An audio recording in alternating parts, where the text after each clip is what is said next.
in generation of wealth. And as far as India is concerned, we have a very large trained manpower resource. We have a large natural resource. We have a very large geography, a very large population, a very large market. And an India which excels in its entrepreneurship whenever the opportunity comes. And therefore, when we made a policy shift 2.5 decades ago and unshackled the energies of Indians, we've seen the leaps and bounds which Indians have been able to grow with. I've always maintained that the best response that India can have in the current age of turmoil globally, because turmoils of one form or the other are going to impact on markets, has to be that in terms of policy, in terms of its own performance, we have to make the very basis and fundamentals of our economy extremely sound. And there is no reason why we should not be able to do that. Today, globally, it's in oil, it's in commodities that the world markets are adversely impacted. And this adverse impact is not likely to be adverse on India. Most of it is likely to be favorable to India because we are a net importer of these commodities and oil, and therefore a low price regime does not necessarily hurt us, it helps us. It helps us in saving a large part of our resource and diverting a very big part of that resource on areas where we have to divert this resource to. And it is therefore keeping these ends in mind that the policy direction of the last few months has been that we've opened up in sector after sector, inviting investment. So our defense sector today has been opened up. A very large number of joint ventures are being entered into. The state is actively encouraging them. And we hope that from being only an exclusive importer of these products, we also start becoming a manufacturer of these products. It's only then that the Make in India becomes a reality. Whether it's the insurance sector, or it's the real estate sector, and now even the railway sector.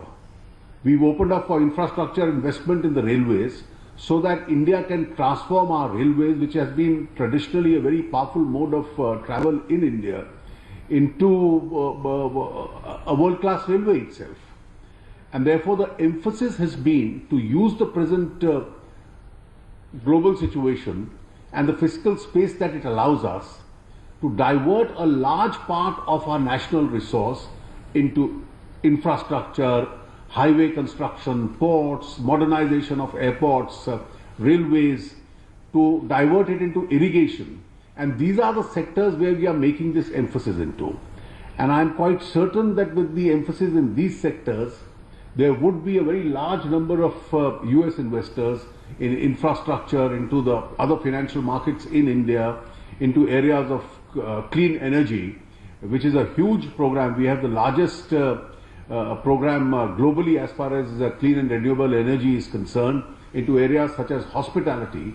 And therefore, on the strength of these sectors where we can get the investment. India is a society, let us remember, besides being a net importer of areas where global prices are falling, there is a huge space still for infrastructural investment.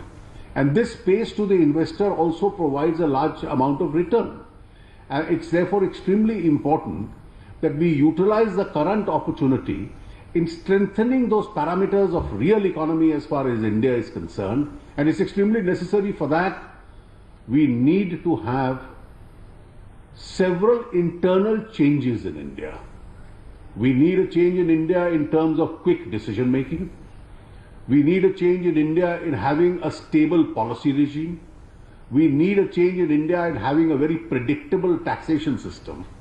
And we need a change in India in improving upon the ease of doing business processes.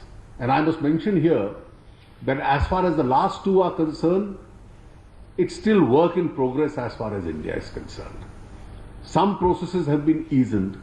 from FIPB to environment, these clearances have become extremely simpler in India now. They've become much faster.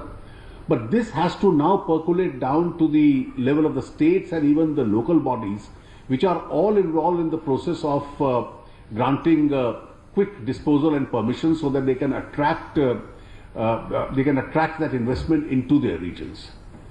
You mentioned, Ambassador, that India's cooperative federalism and therefore different regions are competing. I've always believed that this is also competitive federalism, and therefore those in this competition who come out with a more aggressive approach, a more progressive approach, come out with a more reform-oriented approach, those regions and states are going to benefit more, and those who remain glued into the status quo itself perhaps may not be able to do as much justice to their people as is required under the circumstances. As far as taxation is concerned, we inherited a whole host of legacy issues. Many of them have been resolved, and hopefully we are trying one by one, either through governmental decisions, legislation, or even accepting judicial mandates, to put each one of those issues to rest, so that from a regime which had earned an adverse reputation as far as the taxation systems of the country are concerned, we can evolve into one of the fairest and predictable taxation regimes in India. I'm quite certain that the more India moves in this particular direction, our ability under the circumstances where world investors are looking for destinations of investment, will have to figure an economy which is growing faster, much faster than the rest of the world, as a possible destination, and that probably can restore India and give it the kind of growth rates to eliminate poverty that India requires. I'm quite certain in the course of your annual summit today, a large number of this and other connected issues would come in, but it's been a great growing partnership, and the best of this partnership, I'm sure, between India and the United States is yet to be seen. The Prime Minister's visit later this year, in a few weeks from now, is being keenly watched, and I'm sure this destination which has been set from 100 billion to 500 billion would very soon be a realizable destination. Thank you very much, and all the best for it.